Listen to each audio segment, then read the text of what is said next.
नमस्कार, जय महाराष्ट्र. मी डॉक्टर अनिल फळे. M 2032 live मध्ये आपलं स्वागत आहे. आज आपल्या सोबत आहेत दीपक भिंगारदे.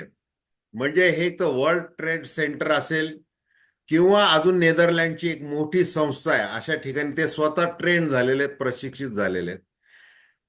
गेले 30-40 वर्ष ते उद्योजकीय मानसिकता कशी वाढवावी, कशी जोपासावी, यासाठी ग्रामीण शहरी मुला मुलींना ट्रेनिंग देतात आहे. आणि ते अनेक प्रकारची पदवी त्यांच्याकडे आहे आणि गोल्ड मेडलिस्ट आहेत. म्हणजे अगदी पत्रकारितेची पदवी आहे त्यांच्याकडे, LLB त्यांनी केलेलं आहे. या दोन्ही पदव्या त्यांना अगदी गोल्ड मेडलिस्ट मिळवून दिलेलं आहे. त्यांना मिळालेलं आहे या पदव्यांसाठी. आता मला आज त्यांना असं विचारायचं की सध्या हे जे काही आरक्षणाची मागणी सगळी होतीये, मराठा समाजाकडून होतीये, धनगर समाजाकडून होतीये, मग यांना धनगर समाज आदिवासी मधून मागतोय, मराठा समाज OBC मधून मागतोय. हे एक जरा येणं जरा सामाजिक तणावाची परिस्थिती निर्माण झालेली आहे. मग आता या तणावाच्या परिस्थितीमध्ये दीपक, मला तुमच्याकडून हे समजावून घ्यायचं आहे की बेरोजगारी हा एक शाप आहे, तो लागलेला आहे. आता ती किती टक्के आहे, केंद्र सरकार वेगळं सांगतंय, महाराष्ट्र सरकार वेगळं सांगतंय, वेगवेगळ्या संस्था वेगवेगळ्या सांगतात आहे. त्याच्यावर वाद भरपूर आहेत. आता मूळ हे आरक्षणाची जी मागणी आहे ती ज्वलंत अशी मागणी आहे आणि ती काही पूर्ण होण्याच्या अवस्थेमध्ये नाहीये. त्याचं फक्त राजकारण केलं जात आहे. मग आज ना उद्या आपल्याला आरक्षण मिळेल आणि आपले सगळे नोकऱ्यांचे याचे त्याचे सगळे आयुष्याचे प्रश्न मार्गी लागतील, असा एक असा मनाशी भाव बाळगून हा हा जो तरुण तरुणी आहे ते रस्त्यावर उतरलेले आहेत. तर तुम्हाला काय वाटतं, तुम्ही ह्या गेल्या 30-40 वर्षापासून हे सगळं अनुभवलेलं आहे, त्या अनेकांच्या मुलाखती तुम्ही घेतलेल्या आहे, त्यांना प्रशिक्षण दिलेलं आहे. तर एकूण तुमचं आत्ताचं हे वर्तमान स्थिती जी आहे ती बघून तुमचं काय मत आहे स्वतःचं? मला प्रामुख्याने असं वाटतं की आरक्षण म्हणा किंवा बेरोजगारी म्हणा किंवा त्याचा टक्केवारी म्हणा, ह्या सगळ्या गोष्टी ज्या आहेत त्या शास्त्रोक्त कमी आणि राजकीय मोठ्या प्रमाणात असतात. त्याचं एक वेपन तयार करून ऑपोजिशन नेहमीच राज्यकर्त्यांना वेठीस धरत असतं किंवा कधी कधी ते सत्याप्रमाणे वागवलं जातं. पण मला वाटतं की बेरोजगारी, आरक्षण हे सगळे मुद्दे जे आहेत ते मॅक्झिमम राजकारणी मुद्दे आहेत.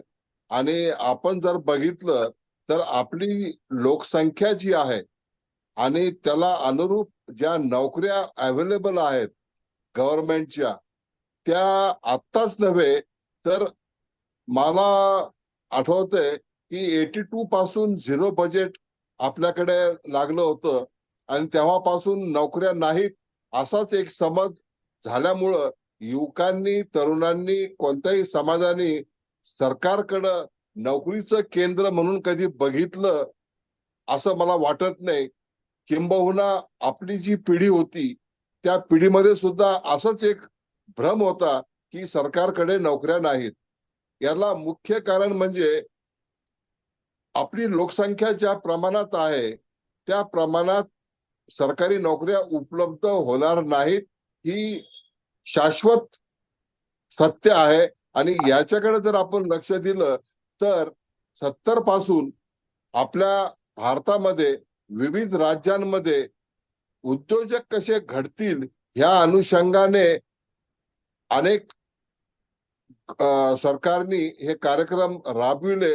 आणि त्याच्यामधनं जे नोकरी मिळू शकत नाही अशी कल्पना असणारे बेरोजगार युवक यांना रोजगार कसा मिळेल याच्याकडे लक्ष केंद्रित करण्यात आलं. आणि मला वाटतं की त्याला मोठ्या प्रमाणात प्रतिसाद गेले 30-40 वर्षात मिळालेला आहे, असं माझं प्रामाणिक मत आहे.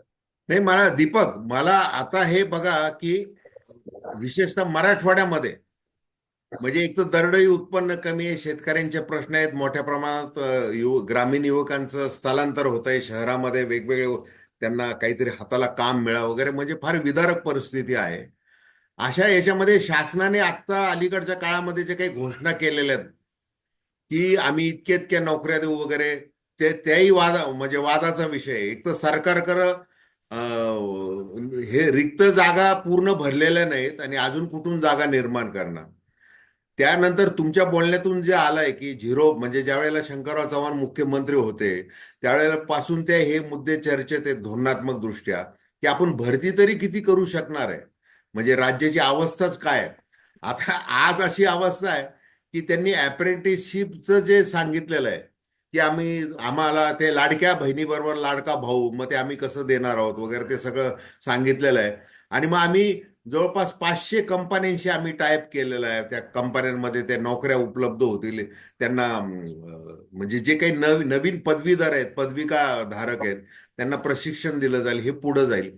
तर आता मूळ असं आहे की समाज कुठलाही असो, म्हणजे तो अगदी ब्राह्मण समाज असो, मुस्लिम समाज असो, ओबीसी असो किंवा मराठा असो, याच्यामध्ये शिक्षणाचं प्रमाण वाढलेलं आहे, पदवीधर वाढतात आहे. म्हणजे महाविद्यालय म्हणजे पदवीधरांचे कारखाने जवळपास झालेले, त्याला पलीकडे काही त्याला अर्थ नाहीये. मग हे जे कौशल्य विकास आहे, ह्या सगळ्या गोष्टीचा विचार करता आणि आत्ताची जी मागणी आरक्षणाची, आणि त्यामुळं हा उद्रेक थांबणार कसा, म्हणजे याचा एकीकडे सरकारची योजना आणि समाजातून होणारी मोठ्या प्रमाणातली मागणी, याचा ताळमेळ कसा लागणार, हे सुटणार कसं आहे. तुम्हाला एक उद्योजकीय मानसिकता किंवा प्रशिक्षक म्हणून, एक सल्लागार म्हणून, असं तुम्हाला काय वाटतंय, तुम्हाला ते सांगा. पहिला मुद्दा, उद्योजकतेच्या प्रशिक्षणामध्ये असा एक रिसर्च झालेला आहे की कोणत्याही समाजामध्ये साधारण 10% लोक असे असतात की त्यांना त्यांच्या सुप्त गुणांना जर आपण व्यवस्थित ओळखलं आणि त्यांना प्रशिक्षण केलं, त्यांना प्रोत्साहित केलं, तर ते यशस्वी उद्योजक होऊ शकतात. हा पहिला मुद्दा.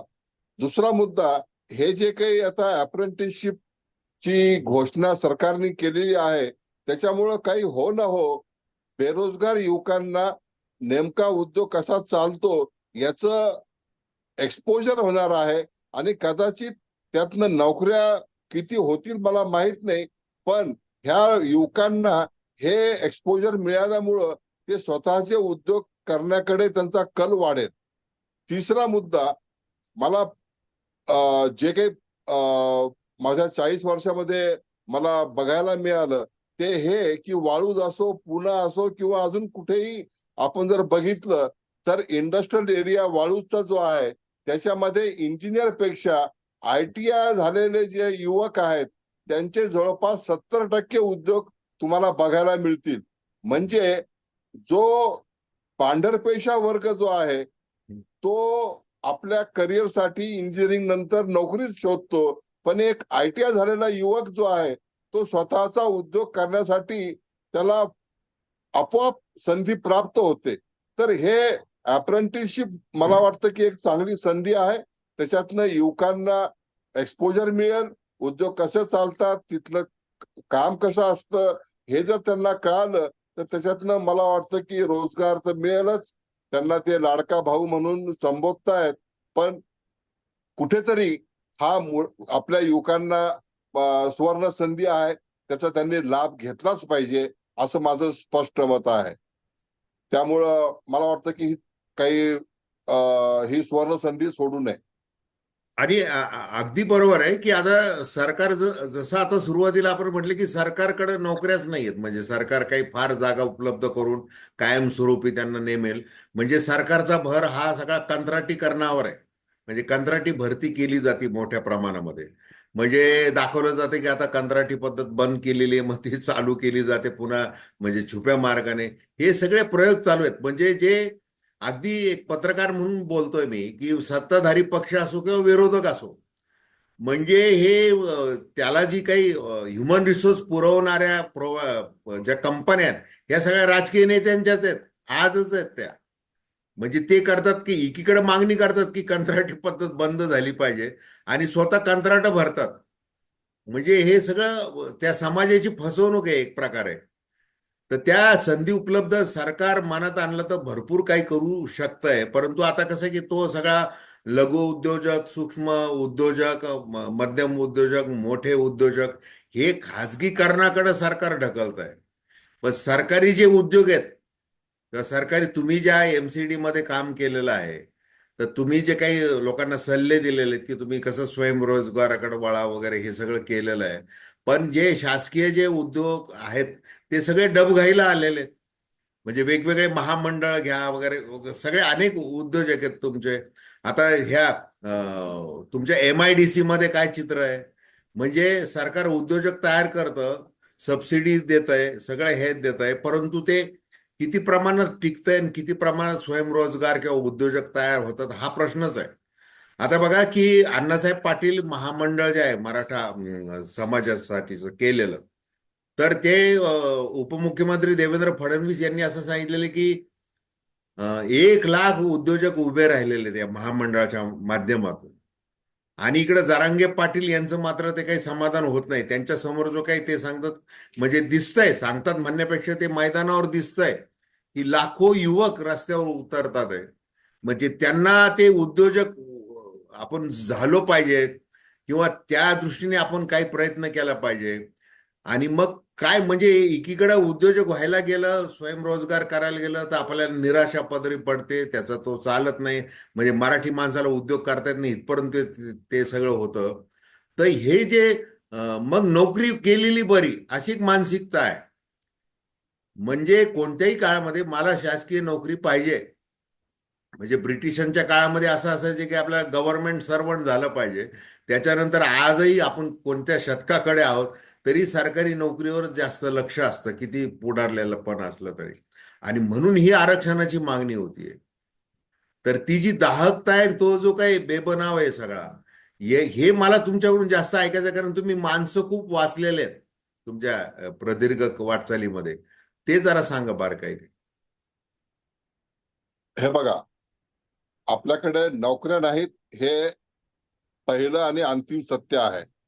नंबर 2, 91 नंतर जेव्हा जागतिकीकरणाच्या आपण प्रवाहामध्ये उतरलो, त्यावेळेस खाजगीकरणामुळे आपल्या ज्या काही सरकारी नोकऱ्या त्या कमी झाल्या.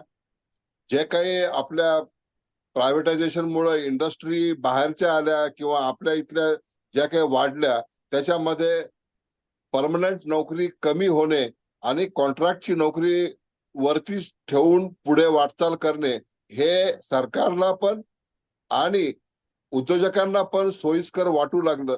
त्यामुळे आपोआप नोकऱ्या कमी होत गेलेल्या आहेत, याबद्दल काही वाद नाही.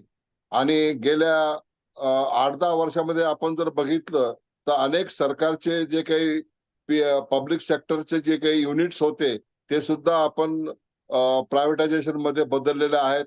हा राजकीय म्हणा किंवा इकॉनॉमिकल म्हणा, पण हे सगळे स्थित्यांतर आपल्या समोर घडतायत, ते आपण थांबू शकत नाही. ते तर मुक्त आर्थिक दुसरी धोरणाचा तो भाग आहे. हा.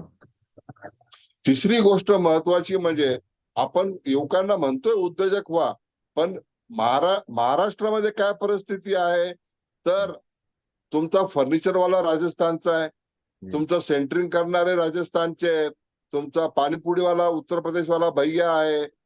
एकूण जर तुम्ही बघितलं तर बाहेरच्या लोकांनी फक्त मुंबई नव्हे तर पूर्ण महाराष्ट्रावरती एक अतिक्रमण म्हणता येणार नाही, त्यांनी त्यांचा हक्क बजावलेला आहे. आणि बहुतांश उद्योग आजकाल तर वर्कर सुद्धा तुमचे बिहार किंवा छत्तीसगडचे आहेत.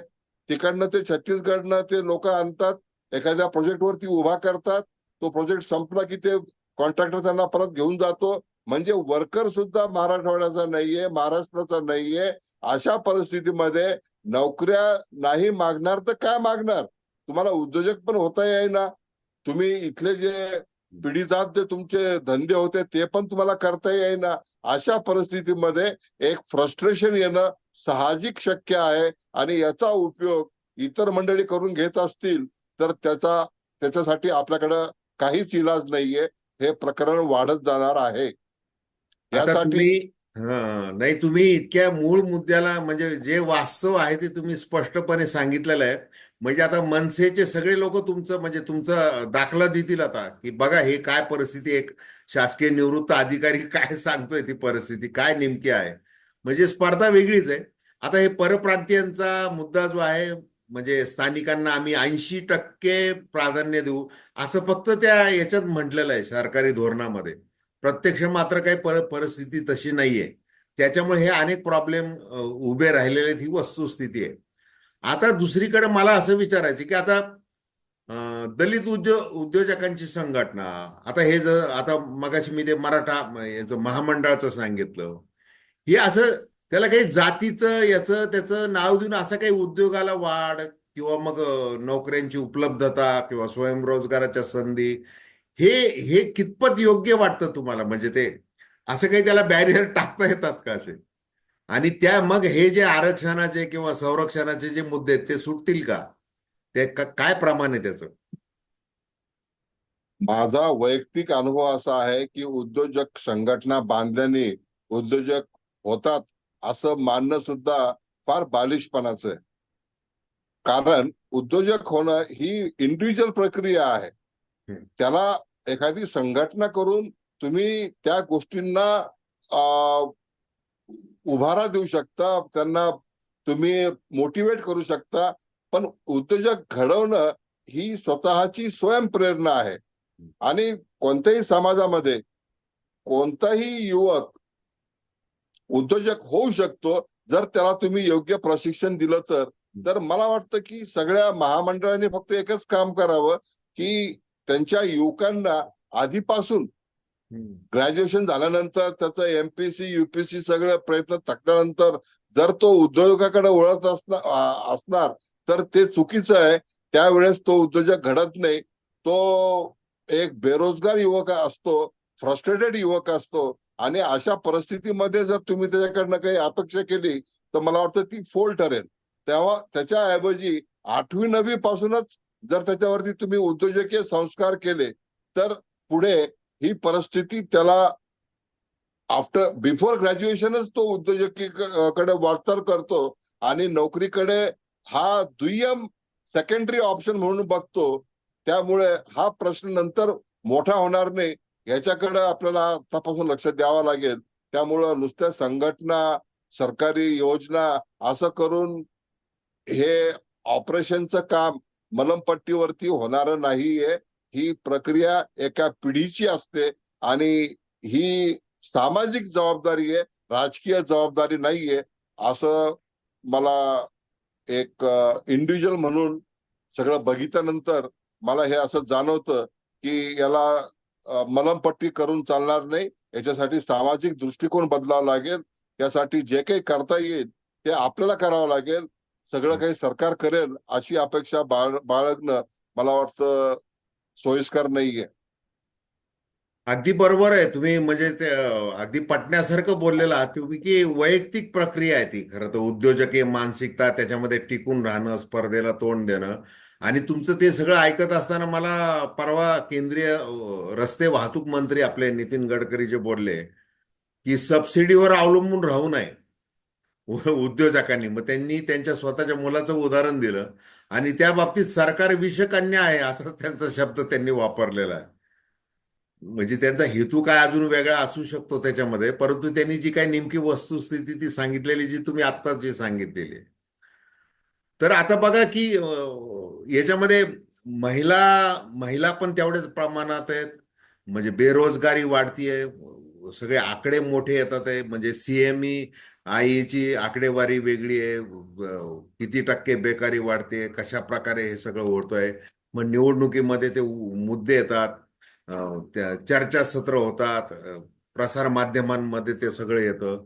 पण शेवटी जे आहे की जसं संस्थात्मक पातळीवर तुम्ही सांगितलं की नुसतं संघटना, त्या ह्या समाजाची उद्योजकीय संघटना, त्या समाजाची उद्योजकीय संघटना, असं करून काही फार काही पदरात पडणार नाही. म्हणजे जे काही निराशेचं जे मळब आहे ते काही दूर होऊ शकत नाही. मग आता ही कशा कशा प्रकारे वातावरण तयार केलं पाहिजे, म्हणजे ही सामूहिक जबाबदारी आहे, म्हणजे राजकीय क्षेत्र असेल किंवा सरकारी असेल किंवा समाज असेल, तर त्यासाठी काय केलं पाहिजे? एकतर आपल्या महाराष्ट्रामध्ये उद्योजक म्हटला की त्याला सामाजिक अडचणी पण खूप असतात. त्याच्याकडे फार रिस्पेक्टफुली बघितलं जात नाही. अनलेस अँड अंटिल तो करोडपती होईल, त्याच्याकडे गाड्या येतील आणि तो खूप मोठ्या प्रमाणात सक्सेसफुल होईल, तरच त्याला प्रतिष्ठा मिळू शकते. असं एक ऍव्हरेज आपल्याकडं उद्योजकाकडे बघण्याचा दृष्टिकोन आहे. तो दृष्टिकोन कसा बदलता येईल याच्याकडे लक्ष द्यायला पाहिजे. उद्योजक म्हटलं की त्याला प्रतिष्ठा सामाजिक म्हणा किंवा त्याला त्याच्या मित्रांमध्ये सुद्धा सुरुवातीपासूनच त्याला अडचणी तयार होतात की हा उद्योग करणार म्हणजे आता काय भानगड करणार. आणि आपल्याकडे अनफॉर्च्युनेटली एक जरी उद्योजक बुडाला तर त्याचा गवगवा खूप मोठा होतो आणि ते उदाहरण म्हणून सगळीकडे दिलं जातं. त्यामुळं फार कमी जण उद्योजकतेकडे जातात. असा एक आत्ताचा गेले 20-30 वर्षामध्ये आपण बघितलं तर हा एक ट्रेंड आहे.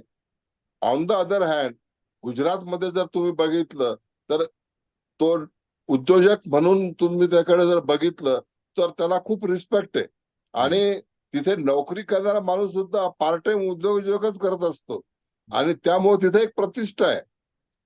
ती प्रतिष्ठा जोपर्यंत आपल्या मराठी युवकांना मिळत नाही, समाज देत नाही, तोपर्यंत आपला युवक उद्योजकतेकडे जाणार नाही. ही पहिली गोष्ट. दुसरी गोष्ट, तरी सुद्धा प्रत्येक शाळा, प्रत्येक कॉलेज, प्रत्येक संस्था, प्रत्येक सामाजिक संघटन यांनी 30 ते 40% त्यांचे रिसोर्सेस त्यांच्या मुलांकडे, युवकांकडे, युवतींकडे, महिलांकडे त्यांना त्यांचं कसा स्वयंरोजगार उभा करता येईल याच्याकडे जर ते रिसोर्सेस डायव्हर्ट केले तर मला वाटतं की ती प्रक्रिया पुढच्या 8-10 वर्षामध्ये आपल्या समाजाला फळ देण्यास उपयुक्त ठरेल. त्यामुळे हे प्रशिक्षण, हे एक्सपोजर, ही प्रतिष्ठा हे देणं आपल्या समाजाला देणं फार आवश्यक आहे. ह्याच्याकडे आपल्याला काय करता येईल याच्याकडे सगळ्यांनी, राजकीय असो, सरकार असो, समाज असो, सगळ्यांनी मिळून याच्याकडे आपल्याकडं ह्या मूलभूत गोष्टींकडे लक्ष देणं अत्यंत आवश्यक आहे. त्यासाठी आपण स्किल डेव्हलपमेंट कॉर्पोरेशन पण उघडलेलं आहे. त्याचा पण मोठ्या प्रमाणात आपल्याला उपयोग करता येईल कारण त्यांचं बजेट पण खूप मोठं आहे. आणि मी एकदा दिल्लीला त्यांची एक दिल्ली स्किल युनिव्हर्सिटी बघितलेली आहे. इतक्या सुंदर पद्धतीने ती काम करते. तशी जर काय एखादी स्किल युनिव्हर्सिटी आपल्या महाराष्ट्रात आली आणि प्रत्येक घरात, प्रत्येक गावात, प्रत्येक ठिकाणी जर ती स्किलचे ट्रेनिंग द्यायला लागली शास्त्रोक्त पद्धतीने, तर मला वाटतं की मग हे प्रॉब्लेम्स, कारण स्किल आल्याशिवाय तुम्ही उद्योजक होऊ शकत नाही. नुसतंच उद्योजक व्हा म्हटलं तर ते काही शक्य नाहीये. जोपर्यंत त्याला एखादं स्किल येत नाही, जोपर्यंत त्याला फायनान्शियल मॅनेजमेंट कळत नाही, जोपर्यंत त्याला पैशाचा थोडाफार सपोर्ट होत नाही, तोपर्यंत तो उद्योजक कसा होणार. तर हा सपोर्ट देण्यासाठी मला वाटतं सरकार, समाज आणि संघटनाचा उपयोग होऊ शकेल. त्या अनुषंगाने आपल्याला काय करता येईल, मला वाटतं की हे एकट्या दुकट्याचं काम नाहीये, हे सगळ्यांचंच काम आहे. त्याकडे कसं आपल्याला लक्ष वेधता येईल याकडे सगळ्यांनी प्रयत्न केले पाहिजे. बरोबर आहे. म्हणजे काय की हे उद्योग करण्यासाठी किंवा स्वयंरोजगाराचा मार्ग अवलंबून, म्हणजे नोकरीवर हे करून, नोकरीला बाय करून ते करायचं, तर मग एक सुशिक्षितता अंगात असावी लागते, चिकाटी असावी लागते, संकटकाळी कसं स्थिर राहायचं ते शिकावं लागतं, स्पर्धा असते, हे सगळं. आणि हे शेतकरी कुटुंबातल्या मुलांना जास्त चांगलं जमू शकतं खरं तर. परंतु त्यांच्याकडे जे त्यांना हे सांगणार, आता ग्रीन स्किल किती मोठ्या प्रमाणात डेव्हलप होत आहे किंवा सरकारच्या अनेक स्कीम त्याच्यामध्ये आहेत, या सगळीकडे ते वळवून मग त्यांना ते मार्गी लावणं, ही एक प्रक्रिया आहे, ती जोरामध्ये सुरू झाली पाहिजे. पण ती तशी होताना दिसत नाही. मग तो काय करतोय, तो काहीतरी जे काही आपल्याला म्हणजे कुठेतरी वॉचमन म्हणून काम कर किंवा कुठल्या कापडाच्या दुकानात म्हणून काम कर, अशा प्रकारची त्याला नोकरी करावी लागते ना. त्याचं उत्पन्न मग आहे तिथंच राहतंय. आणि अगदी मुरबाड जमिनीवर पण देखील चांगलं पीक वेगवेगळे प्रयोग करणारे पण तरुण उद्योजक शेतकरी आता निर्माण व्हायला लागलेले आहेत. तसं सगळीकडे चित्र दिसतंय ते.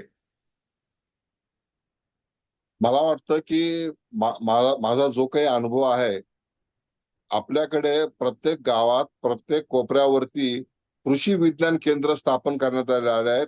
आणि त्यांच्याकडे इतकी सुंदर माहिती, इतकी उपलब्ध मोठ्या प्रमाणात त्यांच्याकडे सायंटिस्ट उपलब्ध आहेत.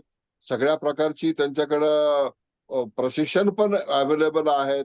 याचा जर का सदुपयोग ग्रामीण युवकांनी, शेतीमधल्या असलेल्या युवकांनी जर घेतला, तर ह्या कृषी विज्ञान केंद्रामुळं भारतामध्ये काय, महाराष्ट्रामध्ये काय, मराठवाड्यात काय, सगळीकडे क्रांती होऊ शकते.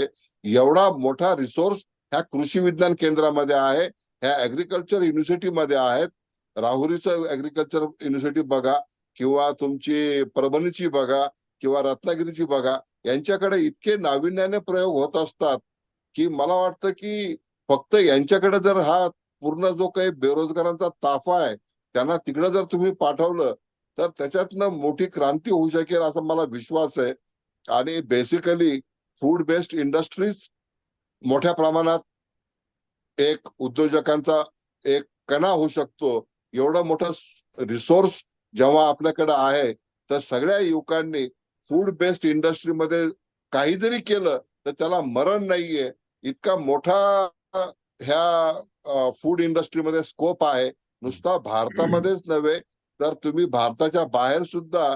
मला एक उदाहरण मला माहिती आहे की एका जणाने फक्त लसण एक्सपोर्ट केलं, त्याच्यामध्ये त्याला 1,000 कोटी निव्वळ नफा झाला होता. 1,000 कोटी. वाह, वाह. आणि ही बाब इतरांना माहित नाहीये, आपल्या युवकांना माहित नाहीये. ह्याच्यामध्ये जर थोडं प्रशिक्षण केलं, अभ्यास केला आणि नुसतं एक्सपोर्टकडे जर ध्यान दिलं, तर अनंत गोष्टी आहेत ज्या तुम्ही एक्सपोर्ट करू शकता. आणि ह्या एक्सपोर्टचा जर एकदा मार्ग खुला झाला, तर जगामध्ये इतक्या मोठ्या प्रमाणात उलाढाल होत असते की दूध म्हणा, लसण म्हणा, कांदा, काही पण म्हणा तुम्ही. तर MIDC म्हणा, नंतर मुंबईला 2-3 अॅग्रो बेस्ड काही सेंटर्स आहेत गव्हर्नमेंटचे. त्यांच्याकडे जर का हे युवक पाठवले, तिथं जर थोडी जरी माहिती मिळाली, तर मला वाटतं की हे जे काही रडगाणं आपलं आहे, उद्योग नाहीये, नोकरी नाहीये, अमुक नाही, तमुक नाहीये, ह्या सगळ्या गोष्टींकडे युवक गेला पाहिजे. कृषी विज्ञान केंद्र असो, जे काही सरकारी जुन्या योजना ज्या आहेत 30-30 वर्षापासून, त्या लोकांना माहीत नसल्यामुळं मला वाटतं की हा असंतोष आहे. ह्या सगळ्या गोष्टी त्यांच्यापर्यंत जर पोहोचल्या, त्यांना जर का तुम्ही भांडवल दिलं, रिसोर्स दिले, माहिती दिली, प्रशिक्षण दिलं, तर हा जो काही नोकरीचा आरक्षणाचा जो काही मुद्दा आहे, तो हळूहळू कमी होत जाईल. याच्याकडे मला वाटतं आपण सगळ्यांनी, युवकांचं लक्ष केंद्रित केलं पाहिजे की तुम्ही ह्या सगळ्या ज्या गोष्टी आहेत उद्योजकतेबद्दल, याच्यात त्यांना एक्सपोजर मिळालं पाहिजे. मग त्यात MCD असो, बाकीच्या ज्या संस्था आहेत, त्यांचं पण आपल्याला सगळ्यांचं मिळून कॉन्ट्रीब्युशन घ्यावं लागेल. हे सगळं जर मोठ्या प्रमाणात झालं आणि हे जर का युवकांना कळालं, तर मला वाटतं हा प्रश्न राहणार पण नाही. हा फक्त नाही, बरोबर राजकीय आहे. प्रश्न राहील. बरोबर आहे. तुम्ही आता हे कृषी विद्यापीठांचं सांगितलं, कृषी विज्ञान केंद्राचं सांगितलं, तर मला एक असं आठवतं की ज्या वेळेला शरद पवार हे कृषी मंत्री होते 10 वर्ष, त्यावेळेला ICAR जी काही संस्था आहे, या संस्थेच्या माध्यमातून हे भारतातले जेवढे कृषी विद्यापीठ आहेत आणि यांच्यामध्ये जे कृषी संशोधन चालतं, वेगवेगळे प्रयोग चालतात, तर ते प्रयोग काय होतं की ते फक्त त्या प्राध्यापक, ते सरकार, ते कृषी विद्यापीठाची लायब्ररी हे एवढ्या पुरतच मर्यादित राहतं. प्रत्यक्ष आजूबाजूच्या शेतकऱ्यांना त्याच्यामध्ये फार कमी प्रमाणात इन्व्हॉल्व करून घेतलं जातं. म्हणजे जी काही शेकडो एकर जमीन आहे विद्यापीठांची, तिथं ते प्रयोग करतात. पण ते कॅम्पस सोडून काय करता येईल, किंवा ते आजूबाजूचा जो तरुण वर्ग जो म्हणजे आता निराश जो आहे किंवा नोकरी शोधतोय किंवा शेतीमुळं त्याला असं वाटतं की आपल्याला हे काय मरण रोज आपल्याला सोसावं लागतंय, अशा लोकांना खरं तर त्याच्यामध्ये इन्व्हॉल्व केलं पाहिजे. दुसरं मराठवाड्यामध्ये आता हिंगोलीला हळद संशोधन केंद्र आहे, मोठी संस्था आहे, मोठं काम आहे ते. असं त्याच्याकडे लक्ष दिलं पाहिजे. दुसरीकडे एक जिल्हा एक उत्पादन म्हणजे ह्या गोष्टीकडे मग आता जसं तुम्ही टोमॅटोचं उदाहरण दिलं, लसणाचं दिलं, अनेक प्रकार त्याच्यामध्ये करता येतात. आणि विशेषतः मराठवाड्यासह पूर्ण महाराष्ट्रामध्ये सगळ्यात चांगलं काम जर कोण करत असेल होतंय तर ते महिला बचत गटाकडून चांगलं काम होतंय. म्हणजे मोठ्या प्रमाणात ते छोटे मोठे उद्योग ते सगळीकडे चालू आहेत. आणि हे तसं आशादायक चित्र आहे तसं. आता काय की एकदा पदवी मिळाली किंवा मग ते कसं आहे की कुठेतरी एकदा चिकटलं पाहिजे सरकारी नोकरीला, या मानसिकतेतून कुठेतरी बाहेर आलं पाहिजे. आणि त्यासाठी राजकारण किंवा हे त्याला म्हणजे स्पष्टता आली पाहिजे, संवाद कुठेतरी वाढला पाहिजे. आणि यासाठीच तुमच्यासारख्या उद्योजकीय सल्लागारांची जे मानसिकता घडवतात त्यांची गरज आहे. नाही तर काय की जसं आता हे महामंडळ, प्रत्येक जातीचं महामंडळ, प्रत्येक जातीची उद्योजकीय संघटना, प्रत्येक जातीचं, याच्यामुळं काय बऱ्याचशा म्हणजे त्या समस्या सुटण्याच्या ऐवजी त्या वाढत चाललेल्या आहेत असं चित्र निर्माण झालेलं आहे. तर धन्यवाद दीपकजी, आपण वेळ दिलात, आपण व्यवस्थित मार्गदर्शन केलेलं आहे. आणि आपल्याला अशी विनंती आहे की आपण वेळोवेळी येऊन आपण असं एक काहीतरी, जे आता जसं तुम्ही कृषी विज्ञानचं सांगितलं किंवा काय, अशा पद्धतीचा लोकांना माहिती होण्याच्या दृष्टीने आपण नेहमी आमच्या चॅनलवर येत जावं, असा वेळ काढत जावं. धन्यवाद. नक्कीच नक्कीच, धन्यवाद.